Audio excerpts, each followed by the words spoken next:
What happens when one of Hollywood's most respected actors walks into what should be a routine morning show interview, only to find himself facing off against a host who seems determined to make headlines at any cost? The tension in the Good Morning America studio was so thick you could cut it with a knife, and what unfolded next left everyone watching absolutely speechless. Before we dive into this explosive confrontation, make sure you hit that subscribe button and drop a comment below telling me what you think really went down here. Tom Hardy had arrived at the Good Morning America studios that morning, expecting the usual promotional circuit interview. His latest film was generating Oscar buzz, and his publicist had assured him this would be a straightforward chat about his craft and the movie's themes. What he didn't anticipate was walking into what felt more like an interrogation than an interview. Michael Strahan sat across from him, that familiar television smile plastered across his face. But there was something different in his eyes. Something that suggested this wasn't going to be the pleasant conversation Hardy had prepared for. "Tom Hardy, everyone," Strahan announced to the cameras, his voice carrying that practiced television enthusiasm. "Thanks for joining us this morning." "Thanks for having me," Hardy replied, settling into the chair with his characteristic quiet intensity. He was dressed simply, a dark jacket over a plain shirt, his posture relaxed but alert. "So let's jump right in," Strahan said, leaning forward slightly. "Your new film deals with some pretty heavy themes: addiction, family trauma. I have to ask, how much of this comes from personal experience?" Hardy's eyebrows raised slightly. It wasn't an unusual question for an actor, but something in Strahan's tone felt invasive, probing in a way that went beyond professional curiosity. "Well, as an actor, you draw from various sources?" Hardy began carefully. "Life experiences, observations, research. It's about creating something authentic for the character." "But come on, Tom," Strahan pressed, that smile never wavering. "We've all heard the stories about your past, the struggles with substances. Surely this role hit close to home." The shift in the room was immediate. Hardy's jaw tightened almost imperceptibly, and his eyes sharpened. "I think you're confusing personal growth with exploitation, Michael. My past is something I've been open about when it serves a purpose, not when it serves ratings." Strahan chuckled, but it sounded forced. "Hey, I'm just asking the questions our viewers want to know. You're a public figure. People are curious about what makes Tom Hardy tick." "Are they?" Hardy's voice remained level, but there was steel underneath. "Or is this more about what makes Michael Strahan's interview memorable?" The tension was building, and you could see it in every line of Hardy's body language. His hands, which had been casually resting on the chair arms, were now still and purposeful. This wasn't the relaxed promotional interview either man had expected. "Look," Strahan continued, seemingly oblivious to or ignoring the warning signs. "You've made a career playing tough guys, anti-heroes, characters on the edge. I'm just wondering how much of that is acting and how much is the real Tom Hardy coming through." Hardy was quiet for a moment, and in that silence, you could feel the entire studio holding its breath. When he finally spoke, his voice was calm but carried an unmistakable edge. "The real Tom Hardy is someone who respects the craft enough to prepare thoroughly, someone who takes his work seriously, and someone who expects the same level of professionalism from the people he works with, including interviewers." Strahan's smile flickered for just a moment. "I think we're getting that professionalism right now, aren't we? This is what good television looks like. Real conversation between real people." "Real conversation," Hardy repeated slowly, as if tasting the words. "Is that what you call this? Because from where I'm sitting, it feels more like you're trying to create a moment that doesn't exist." The cameras were still rolling, capturing every micro-expression, every shift in body language. The producers behind the cameras were probably thrilled. This was the kind of unscripted television that generates clips and headlines. But Hardy wasn't playing along with the game. "I think our viewers appreciate honesty," Strahan said, his tone becoming slightly more defensive. "They want to see the person behind the performances." "Then maybe you should try asking about the performances," Hardy shot back, his voice still controlled but with an undertone that suggested he was rapidly losing patience. "About the months of preparation, the research, the collaboration with directors and fellow actors, instead of fishing for personal drama that has nothing to do with the work." Strahan leaned back slightly, perhaps finally recognizing that he had pushed too far. But instead of backing down, he doubled down. "Well, when you put yourself out there as an actor, especially in roles that deal with such intense subject matter, don't you think it's fair for people to wonder about the connection?" Hardy's response was immediate and sharp. "What I think is fair is for journalists to do their homework, to ask questions that serve the audience's understanding of the craft, not their appetite for gossip. What I think is fair is for morning television to elevate the conversation instead of dragging it down into the gutter."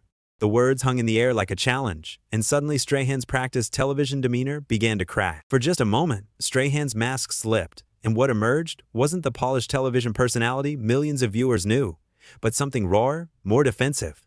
His jaw tightened, and his eyes flashed with something that looked remarkably like wounded pride. "Look, Tom," Strahan said, his voice losing some of its manufactured warmth. "I've been doing this for years. I know how to conduct an interview. Maybe the problem isn't with my questions. Maybe it's with someone who can't handle a little scrutiny." Hardy's expression didn't change, but something shifted in his posture. He sat back slightly, his hands folding together with deliberate calm. "Scrutiny," he repeated, the word dripping with quiet disdain. "Is that what you call this fishing expedition?" "I call it journalism," Strahan fired back, his voice rising just enough to indicate he was losing his composure. "Real questions for real people, not some sanitized publicity nonsense where we pretend celebrities are above normal human curiosity." "Normal human curiosity," Hardy said, nodding slowly as if considering the phrase. "Tell me, Michael, when you were playing football, did interviewers spend their time asking about your personal demons? Or did they focus on your performance, your preparation, your contribution to the team?" The comparison clearly stung. Strahan's face darkened, and his carefully maintained posture became more rigid. "That's completely different. Football is about statistics, about measurable performance. And acting isn't?" Hardy's voice remained infuriatingly calm, which only seemed to agitate Strahan more.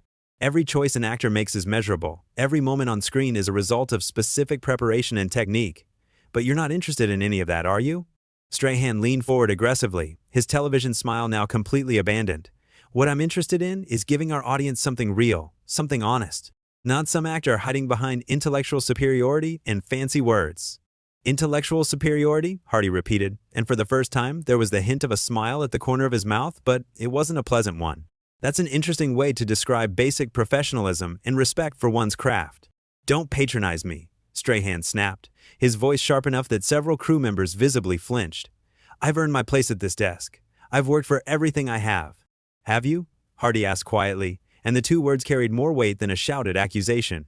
"Because from where I'm sitting, it looks like you're trying to build your reputation by tearing down someone else's."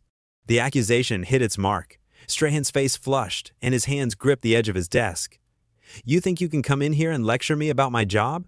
You think because you've done a few movies, you understand television?"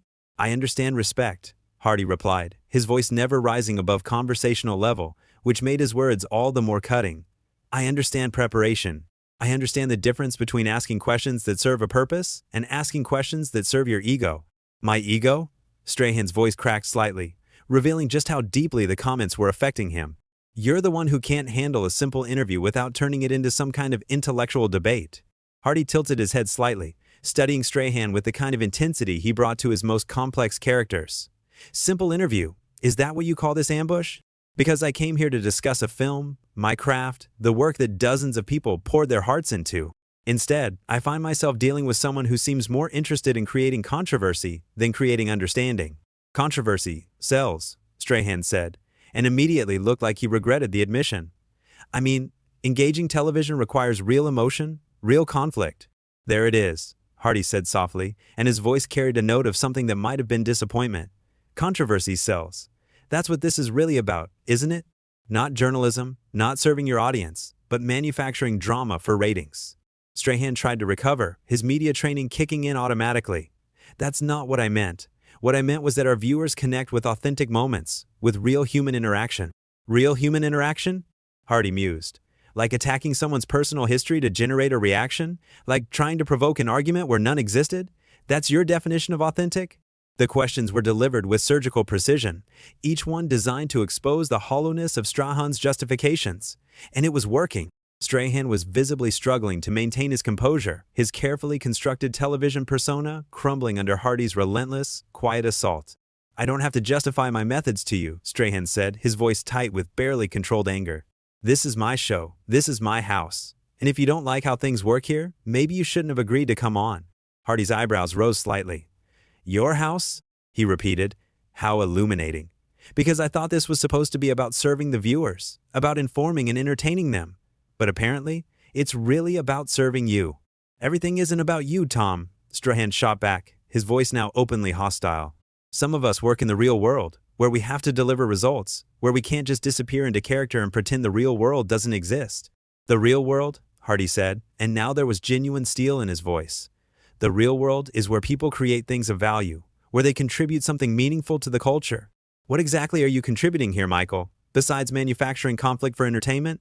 Strahan's face was now openly flushed with anger and embarrassment. He had completely lost control of the interview, and worse, he was losing it on live television in front of millions of viewers. His next words came out in a rush, fueled by frustration and wounded pride. "You know what?" Strahan exploded, his voice echoing through the studio. "I'm tired of actors like you thinking you're better than everyone else, thinking you're some kind of artist when really you're just playing dress-up for a living. At least I accomplished something real, something that matters in people's daily lives." The outburst was so unexpected, so raw, that for a moment the entire studio fell silent. Camera operators exchanged glances, producers were frantically whispering into their headsets, and the few audience members present sat in stunned silence. This wasn't morning television anymore. This was a public meltdown happening in real time. Hardy, however, remained completely still. If anything, Strahan's explosion seemed to have the opposite effect on him, a calming influence that made his response all the more devastating when it came. "Playing dress up?" Hardy repeated quietly, his voice carrying easily through the now silent studio. "That's an interesting perspective from someone whose job consists of reading from a teleprompter and asking questions written by other people." Strahan's eyes widened, realizing too late that his emotional outburst had given Hardy all the ammunition he needed. "That's not, I don't just read. I conduct real interviews with real impact." "Real impact?" Hardy nodded thoughtfully. "Like this morning, you mean? Is this the kind of real impact you're talking about? Because I have to say, Michael, if this is your idea of conducting an interview with real impact, I think you might want to reconsider your definition of both real and impact." The words were delivered with such calm precision that they felt like physical blows. Strahan was now visibly sweating, his carefully styled hair beginning to show the strain of his emotional state. "You think you're so clever?" Strahan said, his voice shaking slightly. "Sitting there with your calm little responses, acting like you're above all this. But you're not fooling anyone. You're just another actor who thinks the world owes him something." Hardy's expression didn't change, but when he spoke, there was a note of genuine curiosity in his voice. "The world owes me something? That's fascinating. Because I wasn't aware I had made any demands. I came here to discuss a film, to talk about the work of talented people who spent months creating something they hoped would move audiences. What exactly do you think I believe the world owes me?" Strahan opened his mouth to respond, then closed it again, clearly realizing he had painted himself into a corner. His face was now openly red with embarrassment and anger. "I think," Hardy continued, his voice still maddeningly calm, "that you're confusing me with yourself.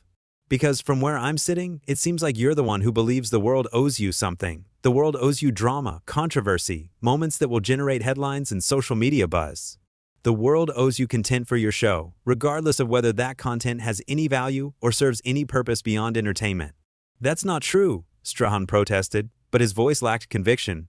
"I provide a service. I inform people. I give them news and entertainment." "Do you?" Hardy asked, tilting his head slightly. "Because what service exactly have you provided this morning? What have you informed your viewers about? What news have you delivered? What entertainment have you offered beyond the spectacle of watching you lose control of your own show?"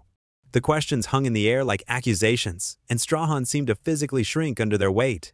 He looked around desperately, as if hoping someone would throw him a lifeline, but the crew members were all studiously avoiding eye contact.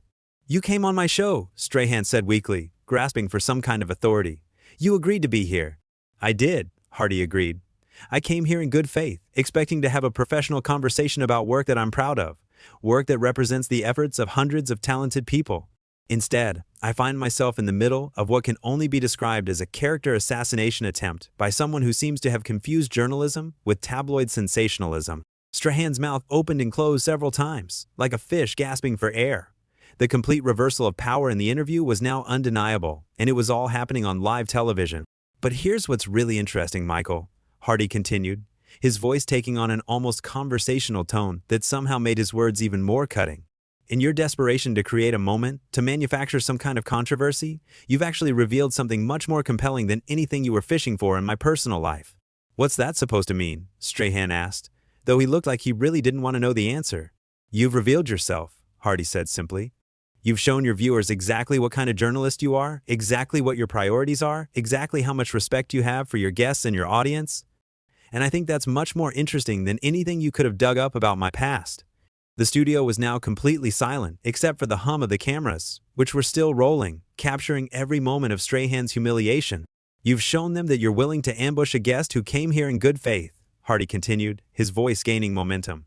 You've shown them that you're more interested in creating drama than delivering information.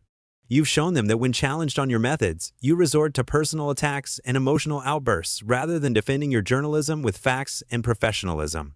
Strahan looked like he wanted to disappear into his chair. His earlier bravado was completely gone, replaced by the look of someone who had just realized they had made a terrible mistake in front of millions of people. Most importantly, Hardy said, leaning forward slightly, you've shown them that when someone refuses to play your game, when someone won't be bullied into providing the drama you're looking for, you don't have a backup plan. You don't actually know how to conduct a real interview. The words were delivered with such devastating precision that you could almost see them landing like physical blows. Strahan was now completely deflated. His entire persona collapsed. I think, Hardy said, sitting back and checking his watch with deliberate casualness, that our time here is probably better served if I leave now. Unless, of course, you'd like to try asking me about the film I came here to discuss, though I suspect that ship may have sailed. He stood up slowly, his movements deliberate and controlled, and began to remove his microphone. The action was so final, so definitive, that it seemed to break the spell that had fallen over the studio. Tom, wait, Strahan said desperately, his voice cracking slightly. We can start over. We can talk about the film. Hardy paused in removing his microphone and looked directly at Strahan for a long moment. When he spoke, his voice was quiet, but carried clearly through the studio. Michael, I think you've already told your audience everything they need to know about both of us, and I don't think there's anything left to say. With that, he finished removing his microphone, placed it carefully on the chair, and walked off the set with the same quiet dignity he had maintained throughout the entire confrontation. Behind him, Strahan sat in stunned silence, the cameras still rolling, capturing every moment of his complete and utter defeat. The interview that was supposed to be a routine promotional appearance had become something entirely different, a masterclass in how true professionalism responds to manufactured drama, and how integrity can triumph over sensationalism even in the most hostile environment. What did you think of this explosive confrontation?